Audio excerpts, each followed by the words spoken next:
पाचोरा तालुक्यात झालेल्या ढगफुटीसारखा पाऊस झालाय। यामुळे हिवरा नदीला पूर येऊन अनेक घरात पाणी शिरलंय। बाहेरपुरा, कृष्णापुरी, कोंडवाडा, जनता वसाहत या भागातील जनजीवन विस्कळीत झालंय। या नुकसानग्रस्त भागातील नागरिकांच्या सोबत संवाद साधलाय आमचे प्रतिनिधी जुगल पाटील यांनी।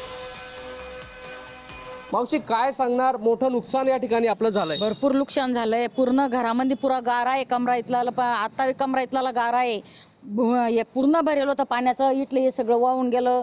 यायटी एक घर आहे ते बी पडून गेलं। पुरं नुकसान होऊन गेलं। फक्त आम्ही ना जीव वाचाडा, गहू, ज्वारी, तांदूळ पुरं भिजुराला, अजून बी भिजुरालं। नेमकी काय परिस्थिती होती? लय परिस्थिती बेकार होती इथली। लयच कठीण होतं। कधी आम्ही रातचा कधी आला असता तो पाऊस, आम्ही मरून गेलो असतो, राहिलंच नसतो आम्ही। कशा तरी दिवसा पाऊस आला म्हणून आम्ही आमचे जीव वाचाडे। मागील आठवड्यापासून पाचोरा शहरात असेल व पाचोरा शहराच्या आजूबाजूतील भागात असेल, डोंगराळ भागात खूप पाऊस हा पडतोय।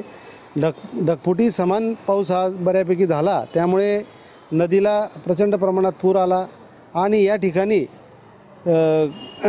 सरळ तिकडच्या पुलापासून तर या कृष्णापुरीच्या पुलापर्यंत संपूर्ण अखंड संरक्षण भिंत आहे। परंतु हा थोडासा भाग मधला 50 मीटरचा संरक्षण भिंतीचा निधी अपूर्ण असल्यामुळे तो होऊ शकला नाही। त्यामुळे जे पाणी या भागात घुसून या लोकांचं प्रचंड असं नुकसान झालं। पण तरी माझी प्रशासनास विनंती आहे की हा जो राहिलेला संरक्षण भिंतीचा भाग आहे हा लवकरात लवकर पूर्ण करावा। हिवरा नदीच्या काठावर या ठिकाणी मुसळधार पावसामुळे जो संसार होता हा संसार मुरून पडलेला आहे। घरं असतील, संसारोपयोगी वस्तू असेल, यांचं मोठं नुकसान या ठिकाणी झालेलं आहे। जे पाचोऱ्याचे जे आमदार आहे यांनी या ठिकाणी संरक्षण भिंत बांधून द्यावी अशी मागणी या ठिकाणी ग्रामस्थांनी केलेली आहे।